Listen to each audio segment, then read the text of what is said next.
Valérie, bienvenue au vestiaire. Salut Mathieu, merci de l'invitation. Content de t'avoir avec nous. Très contente, moi aussi. Sport local, on parle de quoi? On va faire un retour sur le gala du Frill qui a eu lieu le 7 novembre dernier. Chasse et pêche, on va parler de chasse au chevreuil. Puis on va faire un retour sur les sports majeurs ou sur le Canadien de Montréal et tout ce qui est le hockey en général. Valérie, bon vestiaire. Bon vestiaire tout le monde.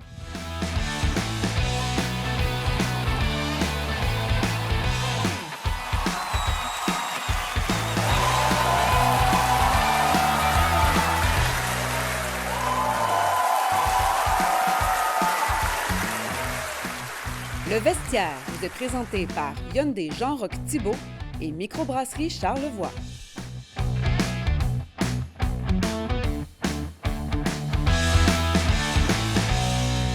Le 7 novembre dernier avait lieu le gala du Frill qui mettait à l'honneur les sportifs de Charlevoix. Et Valérie, t'étais la représentante du vestiaire à cette soirée-là. Ben oui, par la force des choses, j'étais présente. Mais c'était vraiment une super belle soirée. Vraiment, Mathieu, on a eu du fun.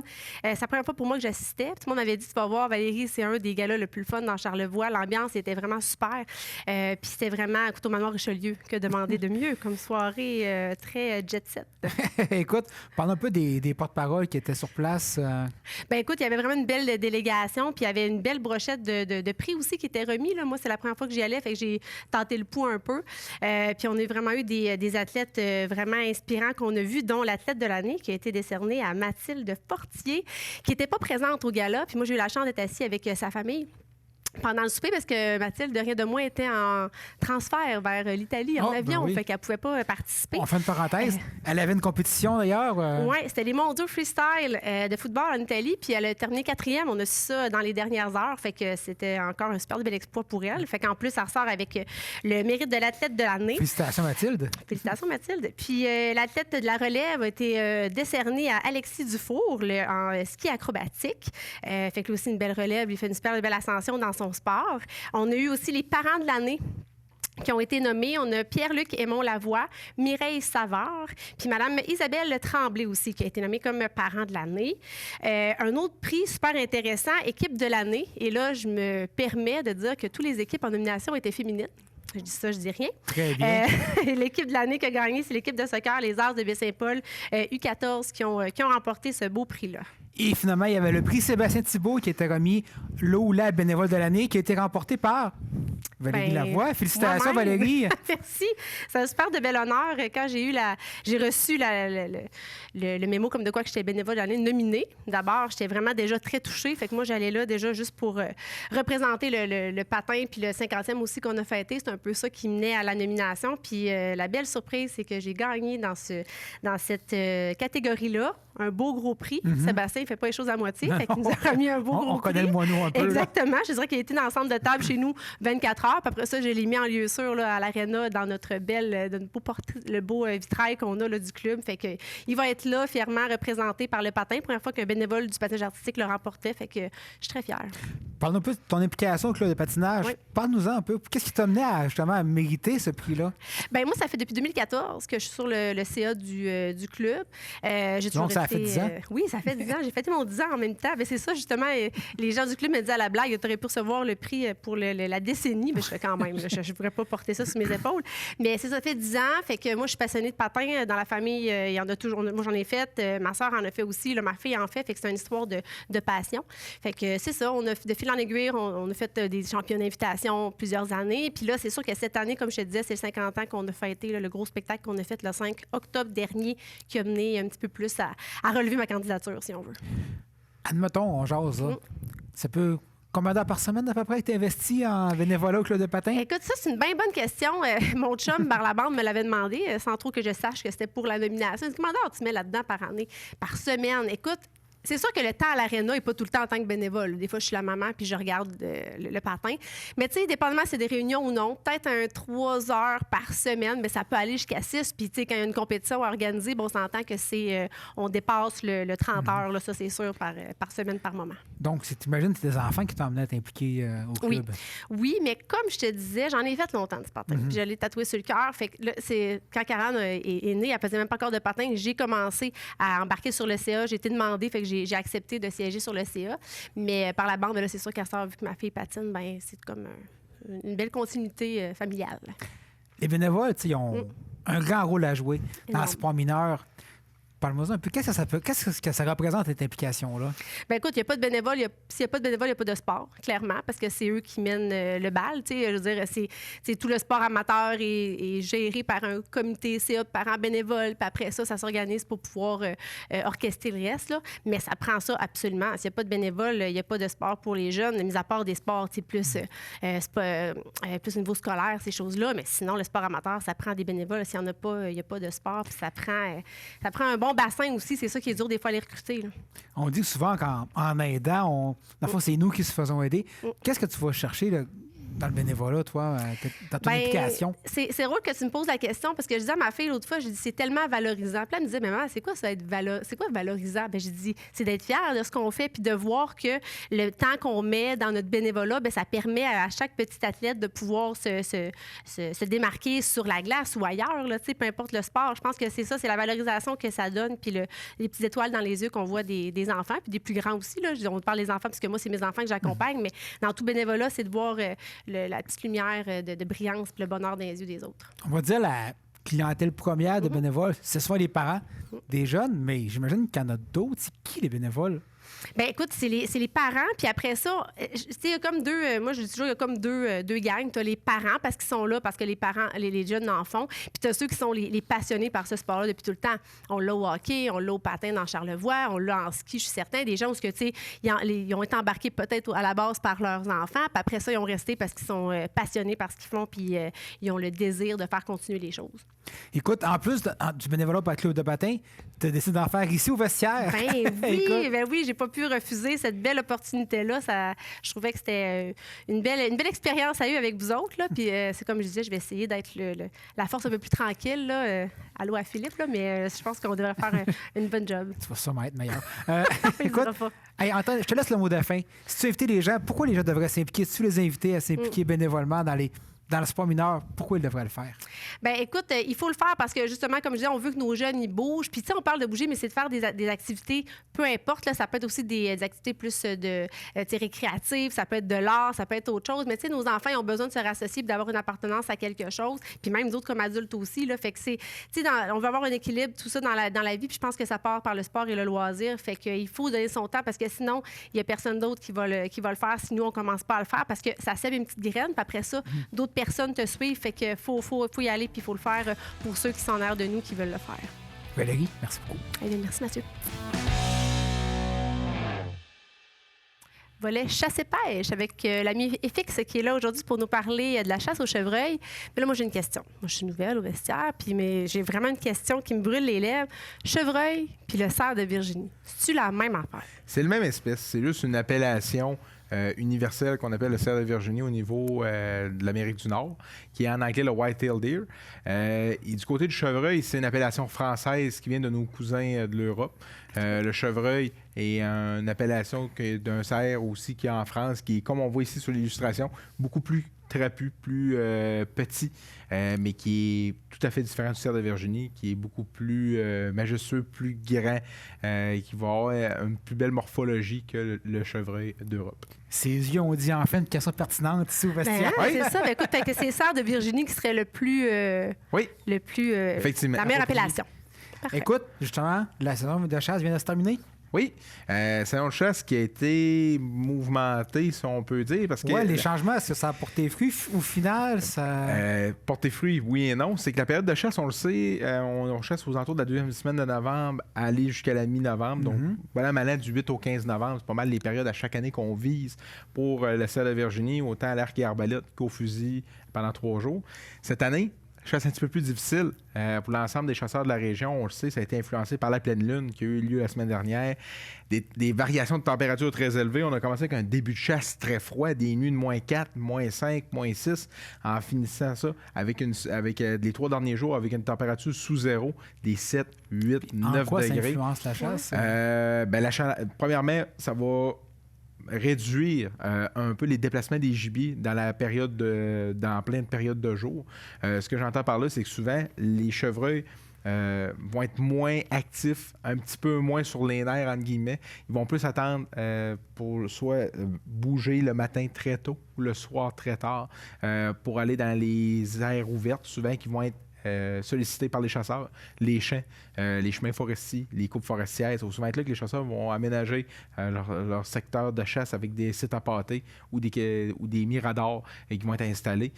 Donc, souvent, les chevreuils partant plus chauds vont être moins axés à passer dans les grandes ouvertures, étant donné qu'ils sont moins réactifs. Puis je présume que c'est la même chose avec l'orignal. Tu sais, avec les températures chaudes aussi, dans ce temps-là, quand c'est chaud, les chasseurs, ben là, on est aussi bien de rester à la c'est maison. un peu le même exemple avec l'orignal. L'orignal, plus il fait chaud, plus il va être dans des forêts matures avec des couverts plus denses pour contrer la chaleur. Et le chevreuil, c'est un peu le même principe. Malgré quelques exceptions près, dans la période d'accouplement, ils sont très vulnérables, sont appelés à faire des grands déplacements pour rechercher des femelles. Et si nos femelles sont en mouvement, souvent les mâles vont bouger. Mais cette semaine, moi, exemple, même si j'ai eu la chance de récolter très tôt dans le début de la période de chasse, ça reste quand même que j'ai remarqué un faible niveau d'activité des chevreuils durant la période de chasse, autant sur un site appâté qu'un site non appâté, ce qu'on appelle les passes naturelles, le sentier de chevreuil. Moi, je suis habitué, je mets souvent des caméras de surveillance sur le terrain pour connaître les habitudes de mes gibiers. Et ce que je peux avouer, c'est que cette année, une grosse baisse, une grosse diminution de l'activité en période d'accouplement. Habituellement, même si j'ai pas, exemple, un gros cheptel sur un territoire fixe, je suis capable quand même de tenir un inventaire très concret de qu'est-ce que j'ai sur le terrain. Cette année, j'étais dans l'inconnu. J'ai perdu des mâles, peut-être, oui, par la pression de chasse. D'autres, peut-être, parce qu'ils ont changé de territoire pour la période d'accouplement. Mais quand même, c'est la première année que je pose seulement 1 ou 2 mâles seulement dans ma période de chasse sur caméra de surveillance et seulement 7 à 8 femelles, ce qui n'est pas beaucoup. Dans mes territoires, d'habitude, j'en pose 4, 5, 6 mâles et une dizaine de femelles. Ça veut dire qu'il ne veut pas dire qu'il y en a moins, ça veut dire qu'ils sont ailleurs, je comprends bien. C'est ça un peu. C'est ce qu'on espère, du moins. Les chasseurs... ils ont de la grogne. C'est sûr qu'il y a une nouvelle qui est sortie à CIHO hier. On a entendu parler à la radio comme de quoi que les chasseurs sont mécontents sur les réseaux sociaux, font des plaintes, envoient des messages à la Fédération de chasseurs-pêcheurs, au ministère. Supposément qu'il y aurait moins de chevreuils qu'avant, et je pense effectivement qu'il y a moins de chevreuils qu'avant, parce qu'on en voit de moins en moins sur le bord des routes, on en voit de moins en moins en forêt, mais quand même, il faut comprendre que le chevreuil, même s'il y en a moins, ils sont appelés à moins bouger quand la température n'est pas favorable. Ce que j'entends par là, c'est souvent les gens ici vont chasser beaucoup de manière plus sédentaire, ce qui veut dire de manière statique, avec une cache, qui vont observer une zone, une surface en forêt. Si on chasserait, exemple, sur des plus grands territoires, des plus grands étendues, une chasse fine, une chasse proactive en marchant pourrait peut-être donner de meilleurs résultats dans une période de chasse comme on a vécu la semaine dernière, avec les chevreuils sont moins mobiles, si on peut dire, ils bougent moins. Donc, une surface plus grande avec une technique de chasse différente pourrait donner davantage de succès au Nemrod, pour la simple et bonne raison qu'on a plus de chances de tomber dans le petit domaine vital du chevreuil s'il n'est pas sur notre secteur. Mais là, tu me dis, fait que là, il y a de la grogne des chasseurs. Oui. Fait que les chevreuils, c'est moins bon. Mais de ce que j'ai entendu, l'orignal aussi. Oui. C'est vraiment question de territoire. Ben, il y a d'autres choses qui se passent dans l'environnement qui fait qu'il y a moins en moins de bêtes comme ça. Je vais donner des exemples concrets pour la région. On ne se le cachera pas. On ne parlera pas trop de l'orignal aujourd'hui, on va se concentrer sur le chevreuil, mais l'orignal et le chevreuil, ils ont les mêmes besoins. Ça leur prend un habitat adéquat, des sites nourriciers, mais un habitat hivernal de qualité.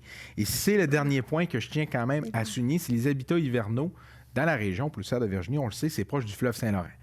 Ou exemple, proche du golfe de Baie-Saint-Paul.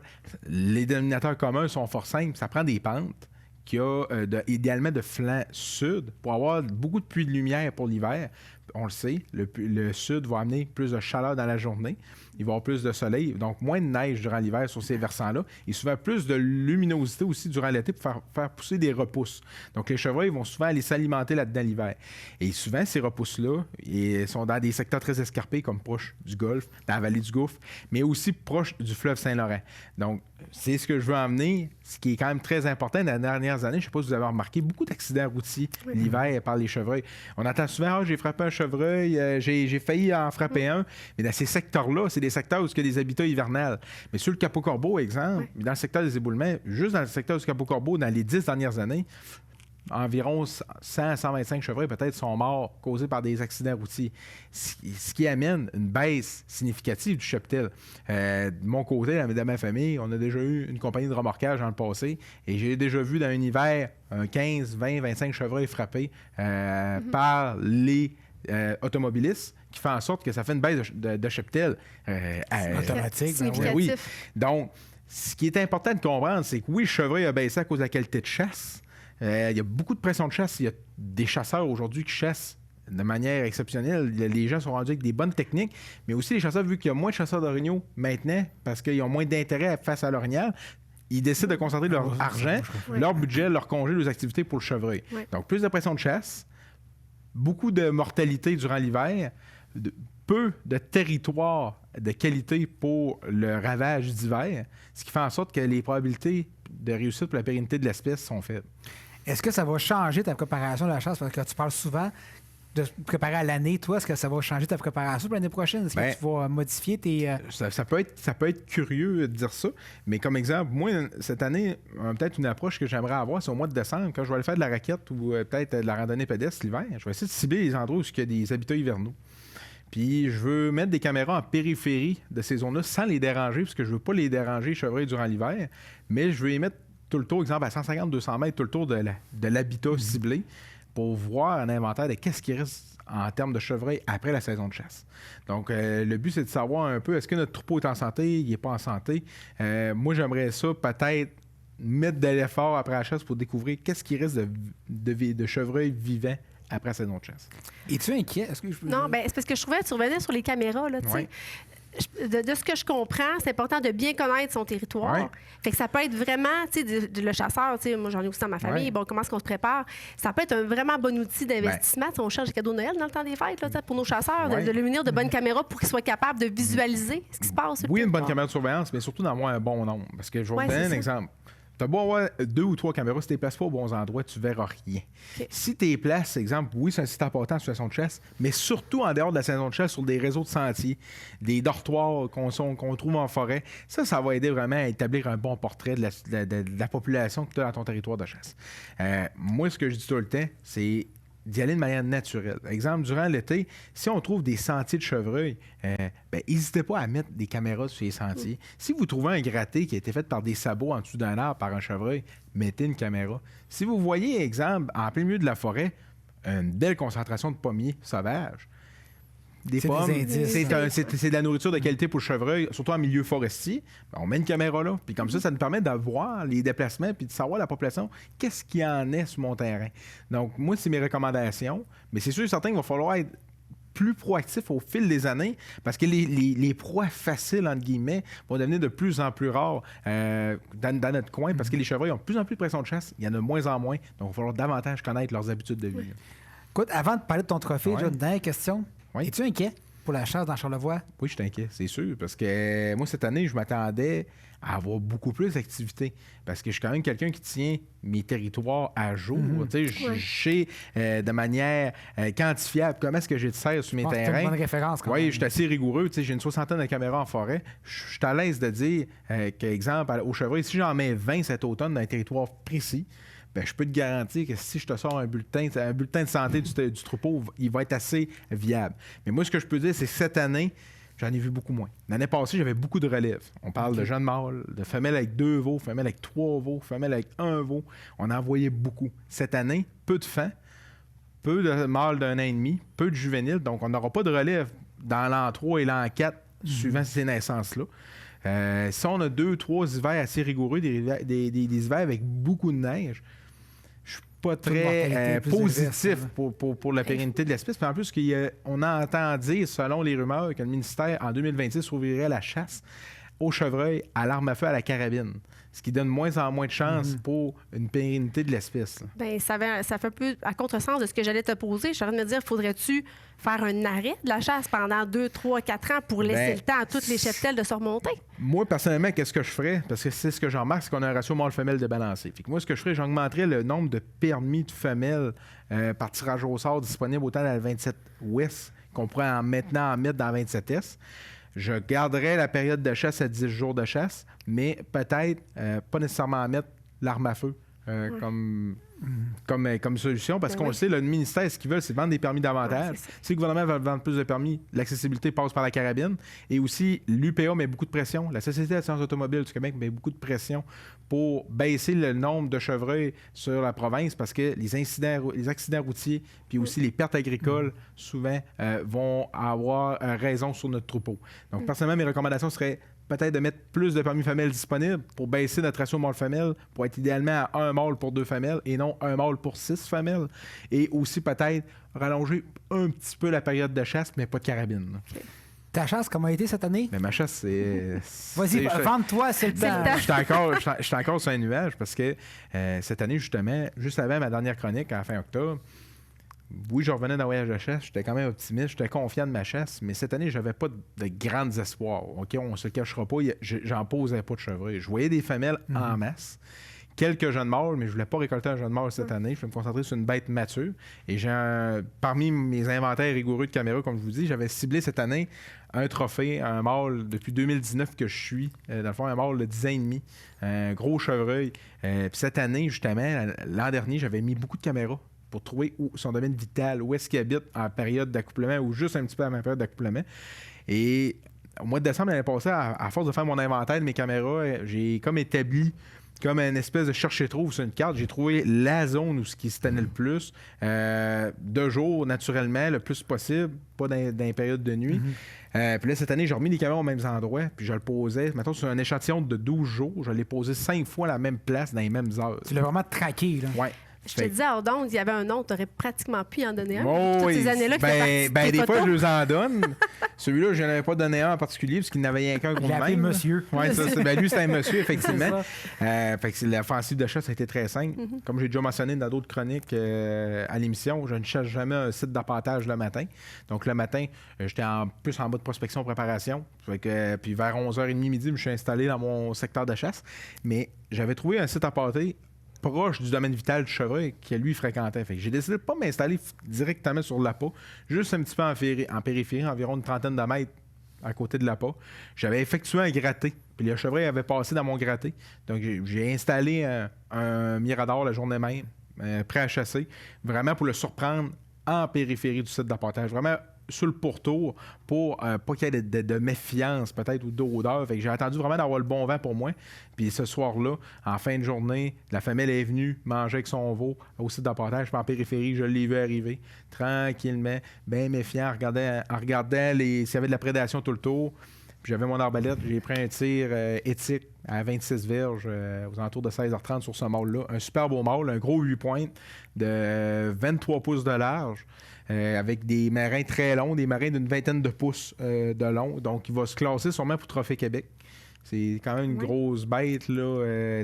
Cette année, je vais être probablement le seul de la région à avoir un trophée de cette ampleur-là. À date, selon les registres, j'ai vérifié mes informations, il y aura environ 5 chevreuils dans la région qui sont déjà classés Trophée Québec. Fait que je serai sûrement le 5 ou 6e à me classer, puis sûrement le 3e à l'arbalète. Donc, c'est quand même de quoi de bien. Je suis super content. Félicitations. Puis, dans le fond, la manière qu'il mesure ça, c'est qu'il mesure la longueur des pins, des pointes, la longueur du panache, la longueur des marins, le diamètre des cornes. Puis après ça, c'est exemple, chaque côté mesure, je vous donne un exemple, 70 pouces chaque côté. Puis s'il y en a un qui est plus petit que l'autre, ils vont faire une déduction. Puis suite à la déduction, ça donne un pointage net qui est mesuré. Puis celui-là, ben, s'il est assez gros, qui dépasse les 125 pouces, je fais Trophée Québec. C'est mesuré par qui? Par des mesureurs certifiés par le Boudin Croquette et par Popagnon, qui sont des systèmes de mesure nord-américaines, qui sont autant valides du nord au sud de l'Amérique du Nord. Puis on en a une vingtaine au Québec. Fait que tu appelles un mesureur, tu attends 60 jours après l'abattage pour qu'il laisse sécher le panache. Là, après 60 jours, autour du 10 de janvier à peu près, je vais être en mesure de me faire mesurer par un mesureur à Québec ou proche d'ici. Puis après ça, je vais rentrer dans Trophée Québec si tout se passe bien. C'est quand que c'est remis, ce Trophée Québec? La fois, Trophée Québec, c'est un certificat d'authentification de la bête. Fait qu'à fond, eux, par la suite, t'envoient un certificat, puis tu passes après ça dans le registre Trophée Québec, puis ton nom est dedans avec ton pointage. Ah, c'est cool. Ouais, Félicitations. merci, je suis super content, c'est une belle exploit. Là. Je m'attendais jamais à récolter une bête de la sorte. C'est une bête grosse comme un cerf de l'Ouest canadien. C'est assez mythique. Fait que je pense pas de récolter ça assez souvent dans ma vie. Mais tu l'as travaillé, on va se Oui, le beaucoup dire, d'efforts. Tu l'as gagné. C'est Beaucoup ça, de prospection, exactement, tu l'as beaucoup de mérité. caméras de surveillance. Puis c'est le conseil que je peux donner aux téléspectateurs, c'est juste les efforts reflètent ta réussite. Tu sais, comme ce chevreuil-là, quand je l'ai trouvé, je pleurais, tu sais, j'étais content. Mais tu sais, c'est 5 ans de prospection, c'est 5 ans que j'ai mis de l'essence dans mon véhicule pour aller trouver des terrains, des permissions. C'est 5 ans que j'ai fait des sites d'apportage. C'est 5 ans que j'ai marché en forêt pour trouver l'habitude, les réseaux de sentiers, le plus empruntés par ce mâle-là. Fait que c'est ça qui fait la conquête, le succès. le plaisir de cette mise à mort-là. C'est une légende, ce chevreuil-là, pour moi. Hey, merci beaucoup encore une fois, c'était fort intéressant. Ça fait Merci. plaisir. Merci, Fix. C'est le temps des sports majeurs. Et Fix, Valérie, ça va mal pour le Canadien. Je pense qu'il n'y a pas d'autres mots. Ben, le Canadien, écoute, on est en pleine reconstruction, puis ça paraît encore. On pensait s'améliorer en début de saison avec les ajouts, mais finalement, on écroule au classement. Dans les unités spéciales, ça va mal. Ça va pas très bien. Mais tu sais, reconstruction, là, moi, je connais pas le hockey comme vous autres, mais tu sais, mettons 2021, en finale, bon, là, OK, il faut se reconstruire, mais là, on est en 2024-2025. Combien de temps que ça va prendre? On lui laisse 10 ans? Moi, j'ai entendu l'autre jour qu'une reconstruction, c'est long, surtout au milieu. Ben, Je pense qu'on est dans le milieu. On est dans le creux, puis une reconstruction, quand on pense aux dernières grandes reconstructions, les Penguins de Pittsburgh, les Blackhawks de Chicago, Lightning avec Tampa Bay. Colorado aussi. Les dernières dynasties, on parle d'un 5 à 6 ans dans les bas-fonds, ou voire même à mi-peloton, pour faire souvent un pas de recul, mais par la suite, prendre son envol puis devenir une équipe de tête de liste dans leur division. Là, on est rendu à 3 ans de reconstruction, ce qui est... On est allé en 3. C'est ça achève pas, mais au moins, il y a des bonnes bases. Faut voir le positif, on s'entend, là. Il y a des bonnes bases. Quelques bonnes bases, oui. Des exemples? Ben, les Naughton, on ne se le cachera pas. C'est le futur Quinn Hughes, sûrement, à Montréal. Défenseur très mobile, du haut de son 5 et 10, quand même. Très fluide, surtout en protection de rondelle. La bonne première passe à Buffalo, super belle passe à Caulfield sur le long du net. En fin de semaine, des belles sorties de zone. Oui, par moment, les Naughton, c'est sûr, un joueur de moins de 20 ans, c'est parfois difficile. Mais je pense qu'il faut donner une chance aux joueurs, justement dans une reconstruction, peut-être, de laisser place à sa création, laisser place à son style de jeu, parce que c'est la première fois qu'on n'a pas eu un défenseur aussi explosif il est pas dangereux. depuis Piquet Souban. Il n'est pas dangereux dans le sens qu'il fait des erreurs, oui, mais il apprend ses erreurs. Oui. Puis Caulfield, comment vous le trouvez? Moi, j'entends que des bons mots, par chance qu'il est là. Ben, une chance qu'on a, lui, pour nous divertir au niveau des buts marqués, puisque le seul qui le dépasse, c'est Alex Ovechkin avec 13 en ce début de saison. Cole Caulfield, c'est sûr, on ne se le cachera pas, c'est pas notre joueur le plus défensif de notre équipe. Mais Ovechkin non plus, on remarque bien. Non, il n'est non, pas là c'est pour ça qu'au fait, on s'entend. Mais à l'attaque à 5, c'est sûr qu'il a sa place. Moi, ce que je pense de Caulfield, ce qui est le plus électrisant, c'est sa confiance versus l'an dernier. L'an dernier, tout le monde disait Martin Saint-Louis. Cole Caulfield, c'est un joueur plus complet, beaucoup plus passeur, beaucoup plus impliqué sans la rondelle. Mais cette année, on peut dire que c'est le joueur peut-être qui a le plus de confiance sur la glace quand il rentre, à l'exception peut-être de Lennon. Les tirs sur réception sont là. Très impliqué, proche du filet. À Buffalo, il a marqué très près du cercle de mise au jeu. Donc, il trouve le filet. Oui. Il faut lui donner ça, il trouve le filet. Oui, son point de repère, il l'a cette année. Comparativement à l'année passée, le petit délai, le petit 2 secondes qui manquait souvent à l'occasion. Cole Caulfield, bien content cette année. Ce qui fait mal aussi, c'est qu'il n'y a pas de deuxième trio, pas de deuxième centre. Puis, en parlant de ça, puis les gardiens, qu'est-ce que vous en pensez? Ben, Primo fait pas le travail. On s'entend là-dessus. Primo, je pense qu'ils sont incontents à Montréal. On ne se le cachera pas. Ce qui l'aide pour avoir du temps emprunté, c'est la reconstruction. Parce que là, les joueurs autonomes, l'été prochain, vont avoir beaucoup plus de lousse sur la masse salariale. Peut-être pour aller chercher un gardien à la Jake Allen, peut-être un petit peu mieux en étant moins jeune ou plus jeune, selon le plan. Mais ce que je pense, c'est que Jacob Daubesh gagne dans la hiérarchie du Canadien, qui est à Laval, qui roule super bien. On a Connor Hughes aussi à Laval, qui joue en haut de 900. 2 très bons gardiens. Un noyau qui est à moyenne de 914, je ne me trompe pas, là, avant hier. Donc, c'est sûr que Jacob Daubesh, en début vingtaine, a des chances de percer l'alignement comme deuxième gardien. C'est sa deuxième année professionnelle aussi. Oui. Ça compte. Là, sa première était un peu plus difficile. En fait, le début de saison était difficile. Oui. Ça s'est placé. Puis là, aujourd'hui, écoute, c'est le meilleur gardien du Rocket. Ben, en attendant l'arrivée de Jacob Fowler, qui est à Boston College, moi, je pense honnêtement que ça va être le gardien le plus de plans pour ceux qui ont aidé Samuel Montembeault.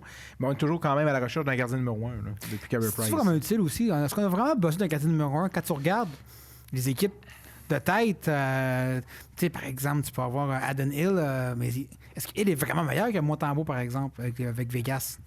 Bien, c'est sûr et certain.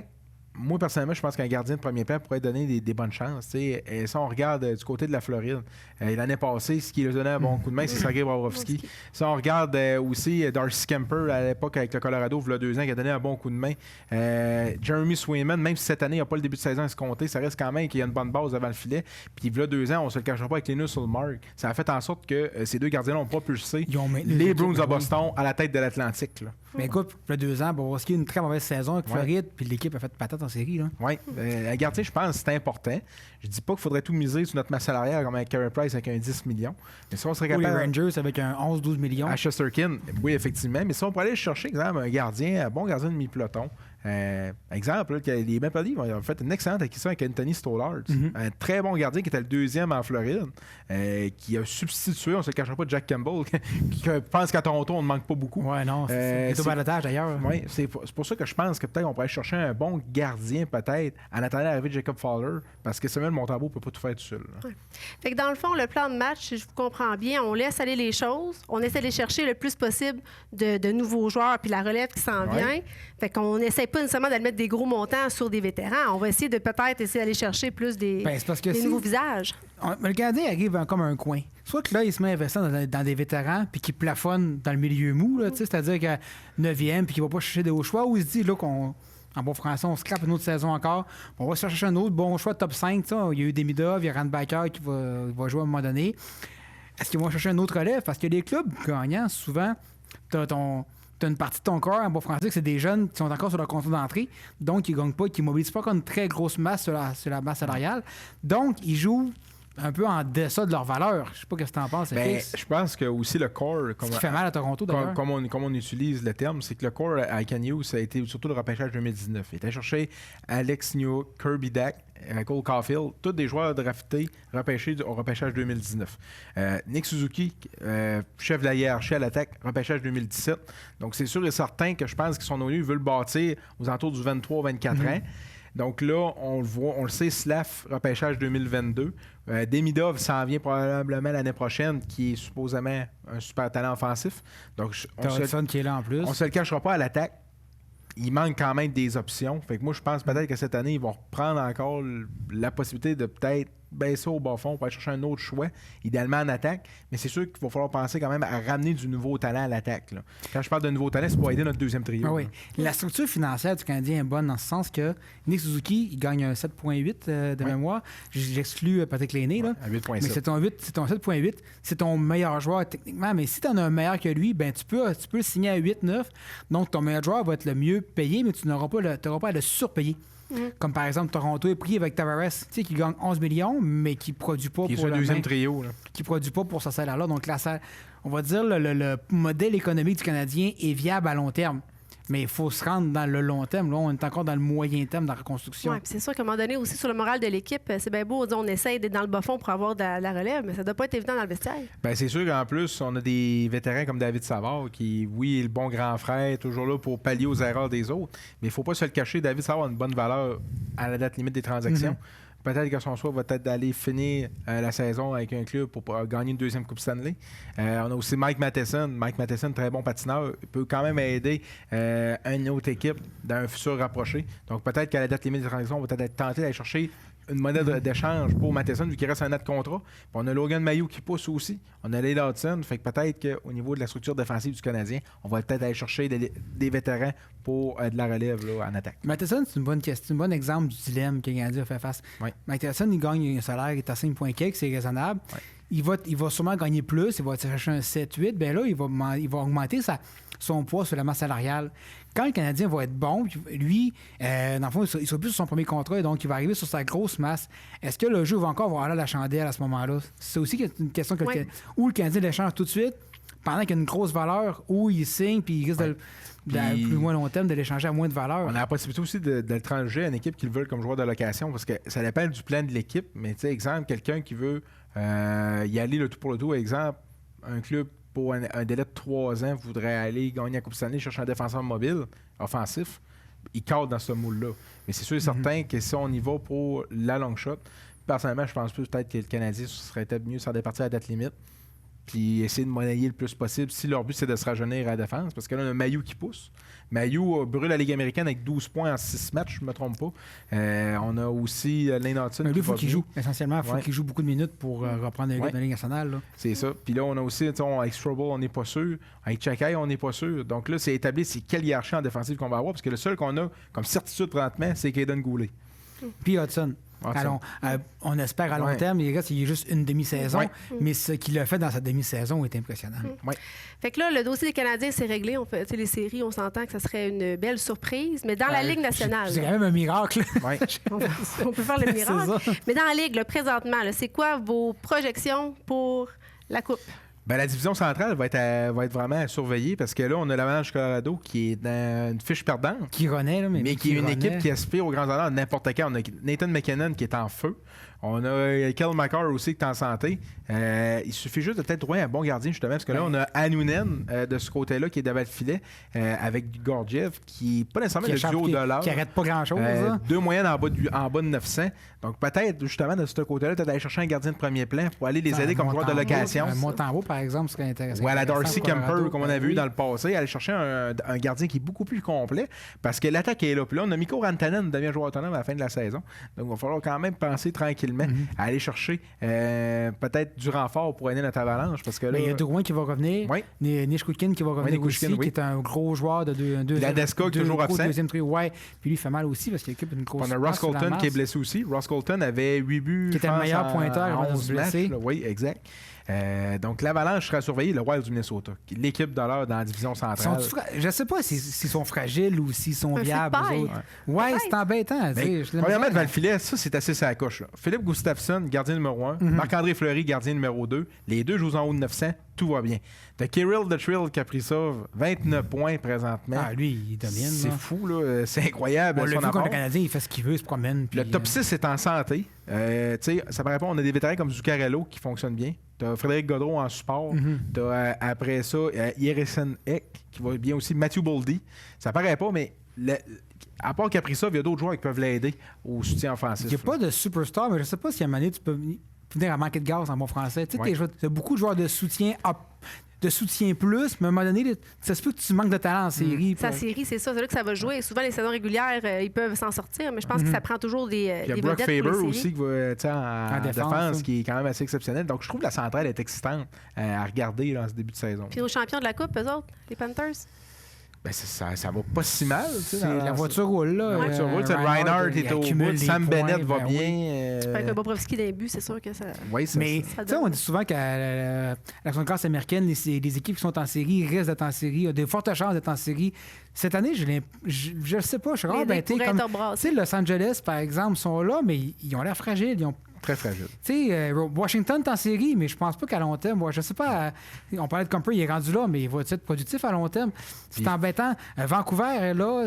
Calgary, ça va être... Calgary, Manta, ça allait bien. Huberdeau, ça allait bien. Les joueurs, Dustin Wolf, ça allait super bien, mais c'est un club encore, supposément, à l'an 2 de la reconstruction. Ils ont beaucoup de jeunes. Mais même reconstruction fait, parce qu'ils n'ont pas liquidé vraiment. Ils ont gardé des joueurs à long terme. Ils ont Mackenzie Weegar encore. Kadri est là, Huberdeau est là. C'est tous des joueurs à long terme. Là. Calgary a peut-être une chance, de remonter la pente plus rapidement. Winnipeg est tout simplement en feu. Les Jets de Winnipeg, c'est incroyable ce qui arrive présentement, malgré une faible achalandage au niveau des spectateurs. Mais ça roule, là, c'est fou. Là, ils ont un gardien de feu. Lebock, gardien de l'heure, probablement. Après ça, Ehlers va super bien. Morrissey, ça va bien. Ils ont une belle équipe. Ils ont pas de même chose, ils n'ont pas de superstar comme le Wild. Je veux dire, l'équipe comparée, ils n'ont pas de superstar, mais ils ont beaucoup de bons joueurs. Bon noyau. Mais par contre, ils n'ont pas réussi à produire en série. La déception, c'est les Prédateurs de Nashville. Les Prédateurs de Nashville, ils étaient soit les grands gagnants du 1er juillet. Stamkos, Brady Shea. Slavin. Pas Slavin, Brady Shea, je mélange. Puis ça, Pesci. Marchessault. Oui, Marchessault. Ça reste quand même qu'ils ont tenté le tout pour le tout. Puis finalement... Mais ça peut encore virer de bord, rendu à ce temps-ci dans la saison. Moi, je pense que Barry Trotz va revenir. Ça va être difficile. Moi, je pense que Barry Trotz va revenir. Je sais pas, mais ça va être difficile. Merci beaucoup. Merci beaucoup, Mathieu. Merci, FX, d'avoir été là. Merci à vous à la maison d'avoir été présent. Merci à toute l'équipe de TVCO. Merci de m'avoir laissé ma chance. C'était vraiment super le fun. Puis on se revoit à la prochaine émission du Vestiaire.